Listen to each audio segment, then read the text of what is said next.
এবারে আপনাদের সামনে কবিতা পাঠ করে শোনাবে বিশ্বভারতী শান্তিনিকেতন থেকে ৮ বছর নিয়ে পড়াশোনা করা শ্রুতি নাটক ও কবিতা নিয়ে এবং বহু জায়গায় স্টেজ শো করেছেন অর্পিতা ব্যানার্জি। চলুন। কবি সুকান্ত ভট্টাচার্যের কবিতা প্রার্থী। হে সূর্য, শীতের সূর্য, হিম শীতল সুদীর্ঘ রাত, তোমার প্রতীক্ষায় আমরা থাকি। যেমন প্রতীক্ষা করে থাকে কৃষ্ণ পদের চঞ্চল চোখ ধান কাটার রোমাঞ্চকর দিনগুলির জন্য। হে সূর্য, তুমি তো জানো আমাদের গরম কাপড়ের কত অভাব। সারা রাত খড়কুটো জ্বালিয়ে এক টুকরো কাপড়ে কান ঢেকে কত কষ্টে আমরা শীত কাটাই। সকালের এক টুকরো রোদ্দুর এক টুকরো সোনার চেয়েও মনে হয় দামি। ঘর ছেড়ে আমরা এদিক ওদিক যাই এক টুকরো রোদ্দুরের তৃষ্ণায়। হে সূর্য, তুমি আমাদের স্যাঁতস্যাঁতে ভিজে ঘরে উত্তাপ আর আলো দিও, আর উত্তাপ দিও রাস্তার ধারে ওই উলঙ্গ ছেলেটাকে। হে সূর্য, তুমি আমাদের উত্তাপ দিও। শুনেছি তুমি এক জ্বলন্ত অগ্নিকুণ্ড। তোমার কাছে উত্তাপ পেয়ে পেয়ে একদিন হয়তো আমরা প্রত্যেকেই এক একটা জ্বলন্ত অগ্নিপিণ্ডে পরিণত হব। তারপর সেই উত্তাপে যখন পূর্বে আমাদের জড়তা, তখন হয়তো গরম কাপড়ে ঢেকে নিতে পারবো রাস্তার ধারের ওই উলঙ্গ ছেলেটাকে। আজ কিন্তু আমরা তোমার অকৃপণ উত্তাপের প্রার্থী।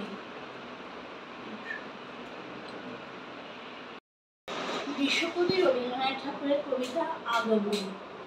তখন রাত্রি আধার হলো, সম্ভব হলো কাজ। আমরা মনে ভেবেছিলেন আসবে না কেউ আজ। মোদের গ্রামে দুয়ার যত রুদ্ধ হলো রাতের মতো। দু একজনে বলেছিল আসবে মহারাজ। আমরা হেসে বলেছিলেন আসবে না কেউ আজ।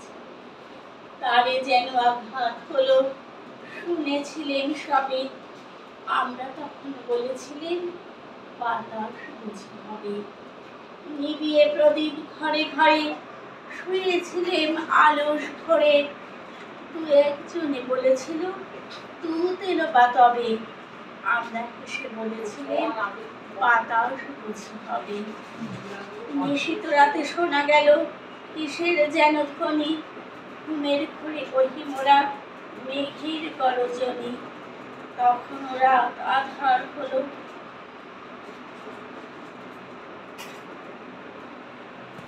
ঘুমের ঘুরে ভেবেছিলেন মেঘের গরজনি। ক্ষণে ক্ষণে চেতন করে কাঁপলো ধরা থরহরি। দু একজনে বলেছিল চাকার ছনছনি। ঘুমের ঘরে কহি মোরা মেঘের গরজনি।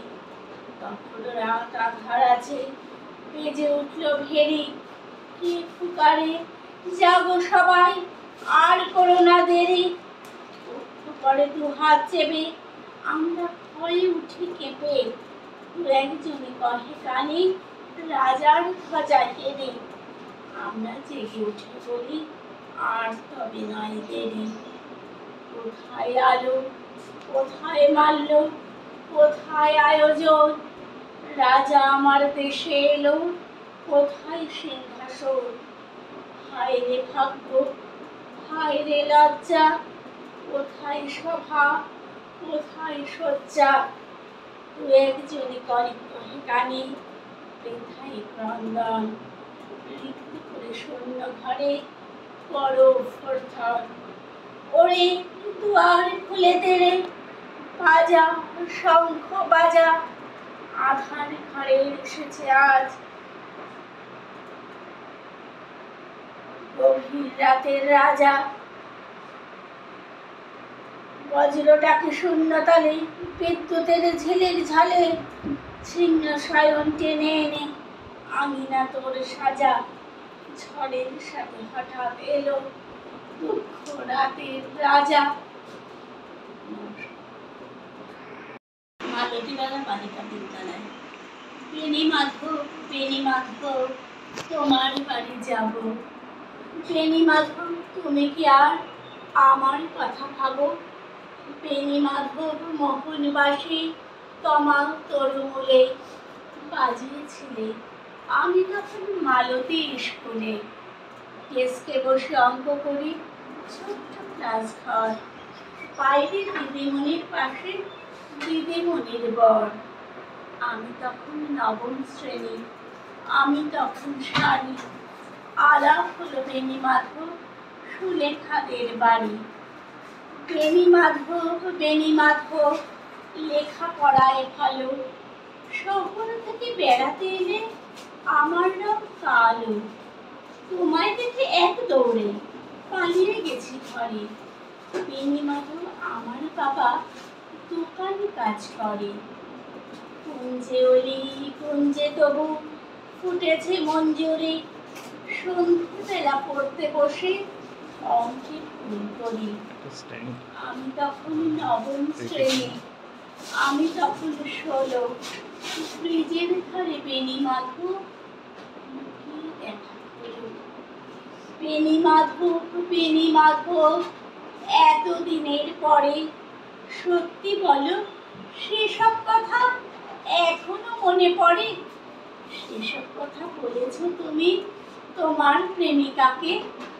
আমি কেবল একটি দিন তোমার পাশে তাকে দেখেছিলেন আলোরে মেঝে অপূর্ব সে আলো।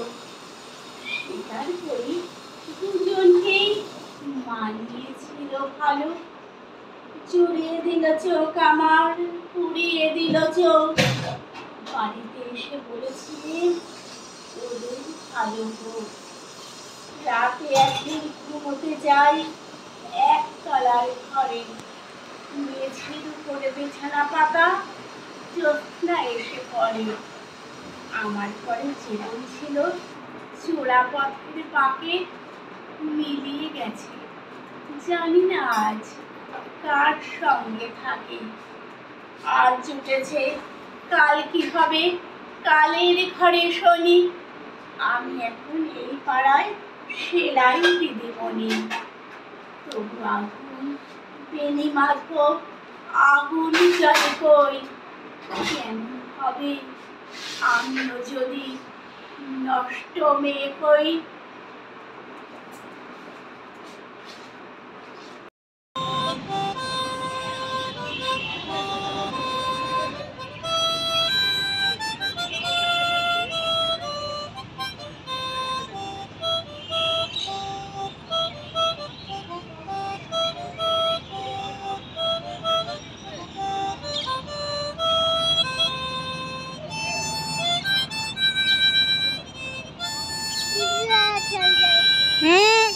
এদিকে আসো।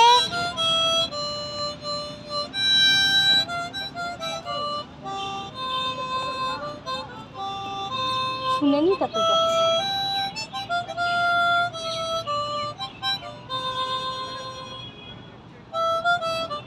কি বাজাচ্ছে আঙ্কেলটা?